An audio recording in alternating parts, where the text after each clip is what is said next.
Hey guys, I'm going through a transitional, where's the camera? I don't know where the camera is today, so let me see. Oh, there it is. Hi.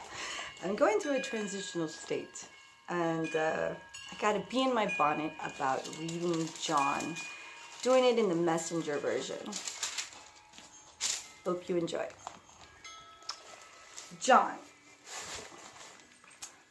the life light. The Word was first, the Word present to God, God present to the Word, and the Word was God. In readiness for God from day one, everything was created through him. Nothing, not one thing, came into being without him. What comes into existence was life, and the life was light to live by. The life light blazed out of the darkness. The darkness couldn't put it out. There once was a man, his name was John, sent by God to point out the way to the life light. He came to show everyone where to look, who to believe in. John was not himself the light. He was there to show the way to the light. The life light was the real thing. Every person entering life, he brings into light.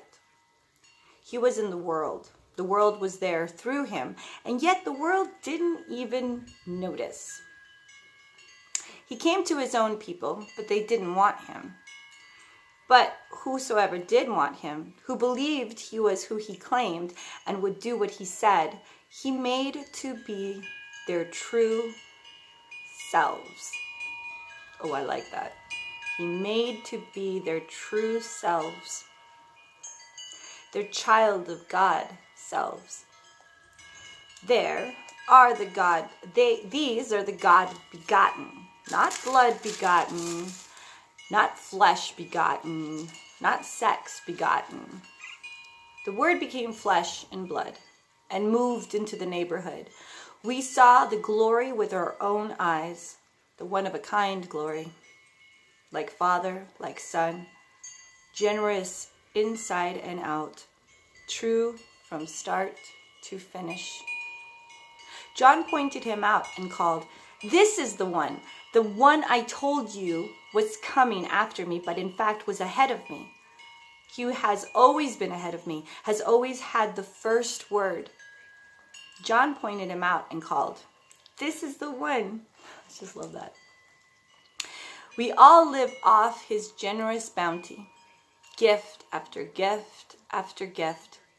We got the basics from Moses, and then his exuberant giving, and then this exuberant giving and receiving, this endless knowing and understanding. All this came through Yeshua, the Messiah. No one has ever seen God, not so much as a glimpse. So which glimpse did Moses get? Just saying. This one-of-a-kind God expression who existed at the very heart of the Father has made him plain as day. When Jews from Jerusalem sent a group of priests and officials to ask John who he was completely honest. He didn't evade the question. He told the plain truth, "I am not the Messiah." They pressed him, "Well, who then? Elijah?" "I am not." "The prophet?" "Nope." Exasperated, they said, "Well, who then? We need an answer for those who sent us. Tell us something, anything about yourself." "I'm thunder in the desert." "Make the road straight for God." "I'm doing what the prophet Isaiah preached." Those sent to question him were from the Pharisees' party. Now they had a question of their own. "If you're neither the Messiah, nor Elijah, nor the prophet, why do you baptize?" John answered, "I only baptize using water. A person you don't recognize is taking his stand in your midst. He comes after me, but he is not in second place to me. I am not even worthy to hold his coat for him." These conversations took place in Bethany on the other side of the Jordan, where John was baptizing at the time. the God revealer. The very next day, John saw Yeshua coming toward him and yelled out, "Here he is, God's Passover lamb. He forgives the sins of the world. This is the man I've been talking about.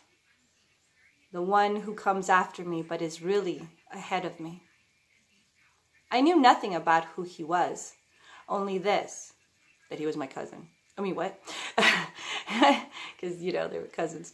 Anyway, the one who comes after me but is really ahead of me. I knew nothing about who he was, only this, that my task has been to get Israel ready to recognize him as the God revealer.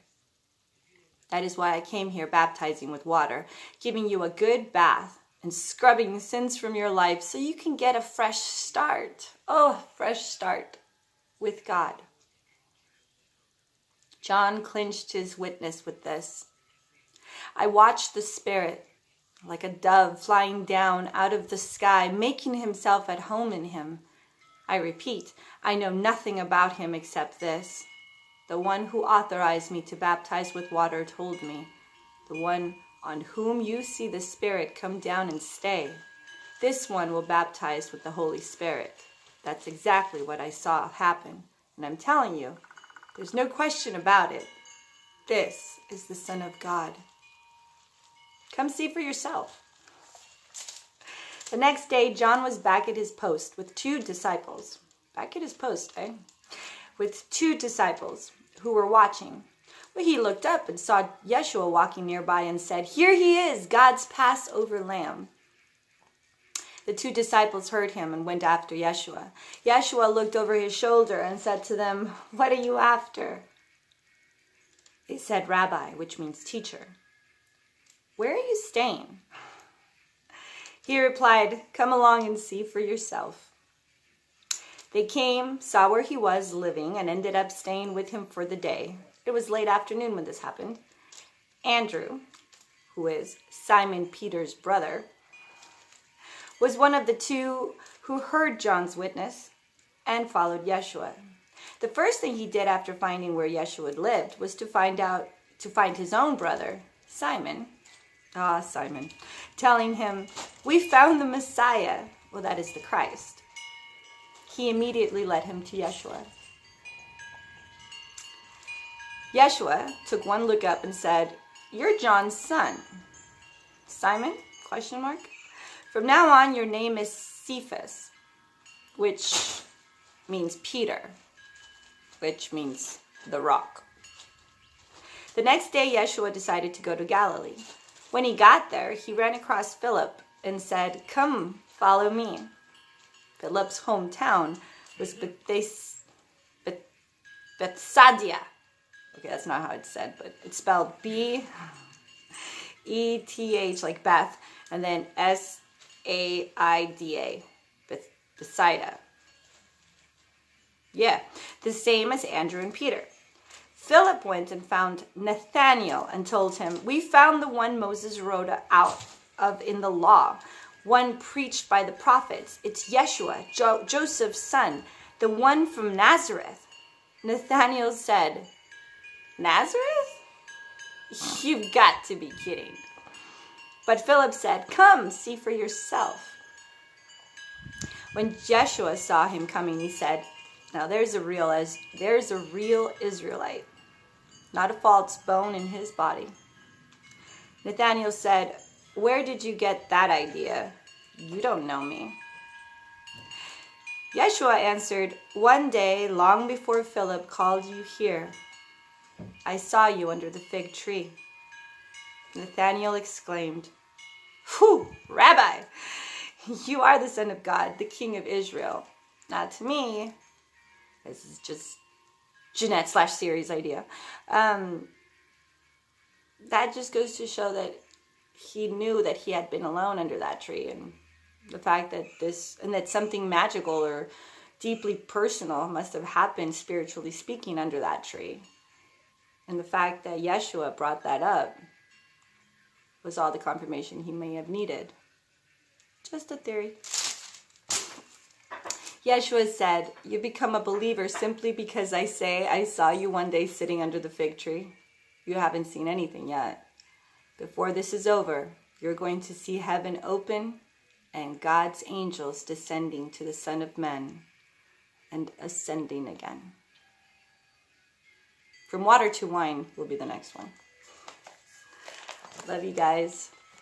Have a wonderful day.